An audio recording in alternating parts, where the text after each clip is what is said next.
नमस्कार, मी राहुल कुलकर्णी.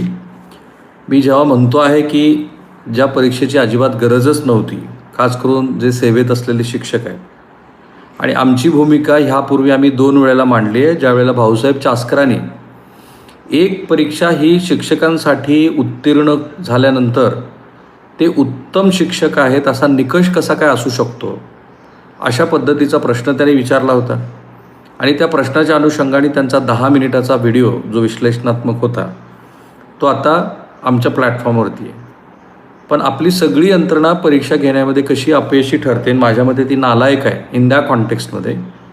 त्याचं पत्र आत्ता मी तुम्हाला वाचून दाखवतो, जे महाराष्ट्र राज्य परीक्षा परिषद पुणे यांनी पाठवलं आहे. आणि त्याच्यामध्ये जाहीर प्रकटन त्यांनी दिलं आहे. आजच्या तारखेतलं ते जाहीर प्रकटन आहे. आणि असं दिसतं हे ते जाहीर प्रकटन की जे राज्य सरकारच्या वतीनं अधिकृतपणे जाहीर करण्यात आलं. काय याची मी वाट पाहत होतो. मग हा पेपर कुठे फुटला, उद्या होणाऱ्या परीक्षेसाठी किती जणांची तयारी काय स्वरूपाची सुरू होती, आणि मी असं का म्हणतो आहे की आपल्याला ह्या परीक्षेची गरजच नव्हती तरीसुद्धा आपण ही परीक्षा का घेतो. अर्थातच हा व्हिडिओ हे जे लाईव्ह टेलिकास्ट सुरू आहे ते शेवटपर्यंत पहा. ज्या पद्धतीनं हा पेपर फुटला आहे आणि हे अधिकृत जे निवेदन आहे महाराष्ट्र सरकारचं ते मी तुम्हाला वाचून दाखवतो. मग आपल्या लक्षात येईल की आपण एकही परीक्षा घेण्यामध्ये अलीकडच्या काळामध्ये कसे अपात्र ठरत चाललो आहे. काही जणांच्या मते तो आपला यंत्रणेचा नालायकपणा आहे. त्या कॉन्टेक्स्टमध्ये महाराष्ट्र राज्य परीक्षा परिषद मार्फत दिनांक 28 जून 2026 रोजी महाराष्ट्र राज्यात एकूण 1028 केंद्रावरती शिक्षक पात्रता परीक्षा TET 2026 घेण्याचं प्रस्तावित होतं. नीट 2026च्या परीक्षेमधील गैरप्रकार लक्षात घेऊन महाराष्ट्र राज्य परीक्षा परिषदेच्या वतीनं सुरक्षिततेच्या सर्व उपाययोजना केल्या गेल्या होत्या. थँक गॉड की तुम्हीच नीटचा संदर्भ इथं दिला आहे राज्य शिक्षण परिषदेनं. आपल्यासमोर इतकं मोठं उदाहरण आहे की शेवटी वायुदलाची तुम्हाला मदत घ्यावी लागली. त्याबरोबर वेगवेगळ्या पद्धतीच्या सुरक्षा यंत्रणा तुम्हाला वापराव्या लागल्या आणि तरीसुद्धा हा पेपर फुटला. आणि कुठं फुटला बघा. तथापि आज 27 जून 2026 रोजी पहाटेच्या सुमाराला गोपनीय माहितीच्या आधारे भिवंडी येथे काही इस्माकडं या प्रश्नपत्रिकेबद्दल माहिती असल्याचं समजल्यानं भिवंडी पोलीस यांनी सदर ठिकाणी धाड टाकली. सो हा पेपर फुटला कुठे? भिवंडीमध्ये, ठाणे जिल्ह्यामध्ये. कसं कळलं तर शिक्षण परिषदेला गोपनीय माहिती मिळाली.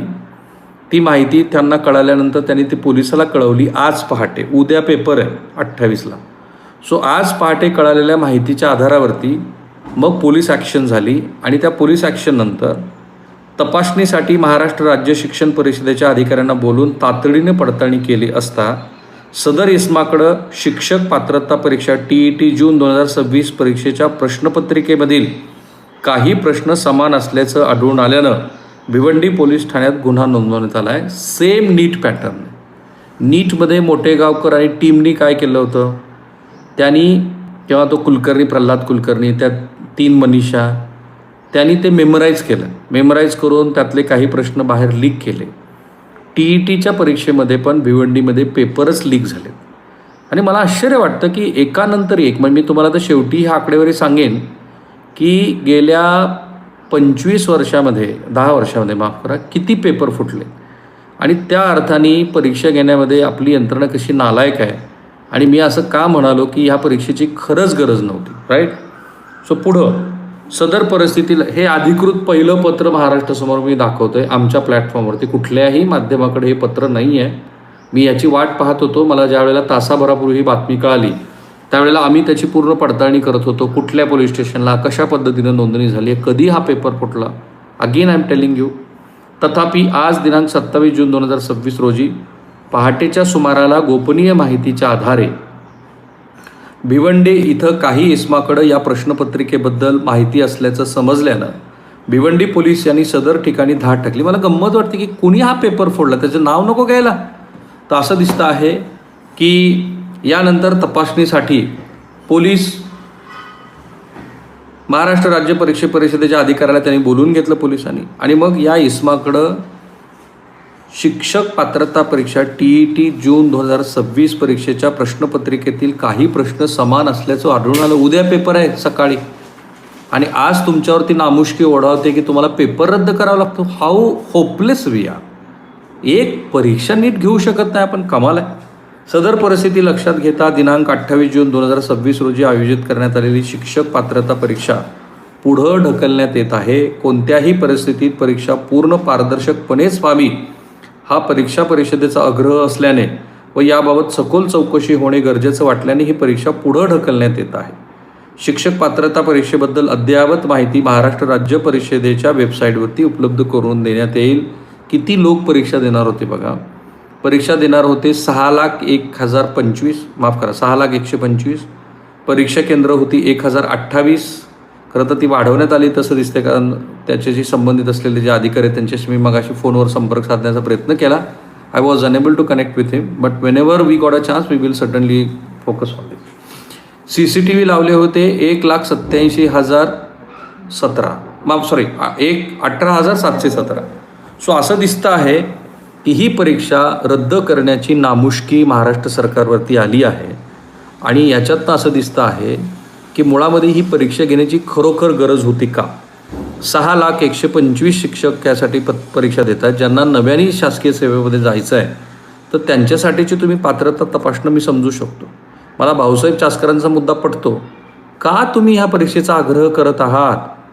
बरं, हा आग्रह जर तुम्ही करणारच असाल तर मग इतर सेवांसाठी हा आग्रह का नको, जे वैद्यकीय शिक्षण घेऊन येतात. कारण सुप्रीम कोर्टाला असं वाटलं वन फाईन डे की जे 2012 पूर्वी शासकीय सेवेमध्ये आलेले आहेत आणि आता ज्यांची रिटायरमेंट वर्ष 2 वर्षावरती 4-5 वर्षावरती आहे, तर अशा मंडळींची सुद्धा पुनर्परीक्षा घ्या TET आणि त्यांची पात्रता तपासा. अतिशय चुकीचा निर्णय आहे. म्हणजे सर्वोच्च न्यायालयाला पूर्ण सन्मान देऊन सुद्धा मला असं वाटतं की जे शिक्षक शासकीय सेवेमध्ये खूप आधीपासून आलेले आहेत, जे रोज त्यांचं हेच काम करत आहेत, अशा शिक्षकांना एक परीक्षा देऊन त्यांची पात्रता तपासणार. बरं, मग त्यांना जे 200-250 अशासकीय कामं लावली जात आहेत, ते आता बरेचसे शिक्षक हे मतदार नोंदणीच्या कामात आहेत. अनेक शिक्षकांच्या शाळा, त्यांचं वैयक्तिक आयुष्य ते बॅलन्स होत नाही आहे. ही परीक्षा तुम्ही जजेसना लावणार का की एकदा तुम्ही जज महोदय शासकीय सेवेमध्ये आलात आणि आता पुन्हा तुम्ही परीक्षा दर 5 वर्षानंतर किंवा दर 10 वर्षानंतर द्या, तर ते लॉजिकली बरोबर आहे. अतिशय इलॉजिकल निर्णय, given too much respect to supreme court. त्याच्यावर आधारित देशभरामध्ये सुरू असलेला गोंधळ आणि मग ज्यांच्या शासकीय सेवेमध्ये 20-25 वर्ष लागली आहेत तर त्यांच्या मनात असलेली एन्झायटी, कुटुंबातले ताणतणाव, हे सगळे पाहता ह्या परीक्षेचं माझं प्रामाणिक मत आहे अजिबात गरज नाही.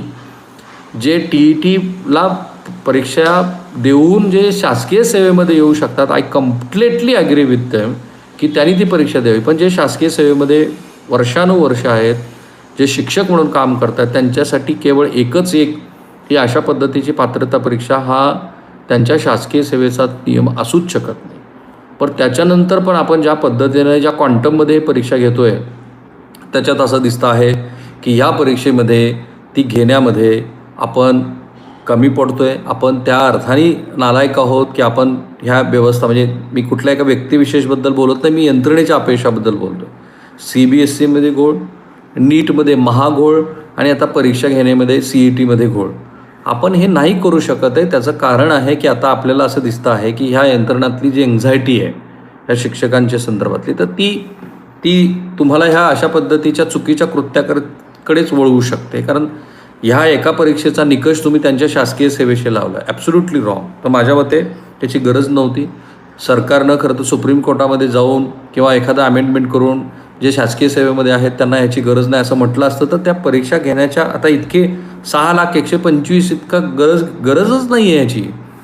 हे जर तुम्ही सरकार अपिलात गेलं असतं आणि ते जे शासकीय सेवेमध्ये असलेले, बरं याच्यावरती सरकारला हेही लक्षात येत नाही आहे की सरकारची देशभरामध्ये, मी फक्त महाराष्ट्रापुरतं म्हणतो कारण मी तामिळनाडूमध्ये गेलो, केरळमध्ये गेलो, त्याही वेळेला लोकांच्या बोलण्यातनं मला हे जाणवत होतं की अशा पद्धतीच्या परीक्षेची गरज नाही आहे शासकीय सेवेमध्ये.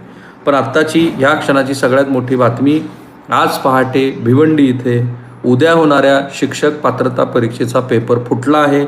आपली यंत्रणा पुन्हा एकदा अपयशी ठरली.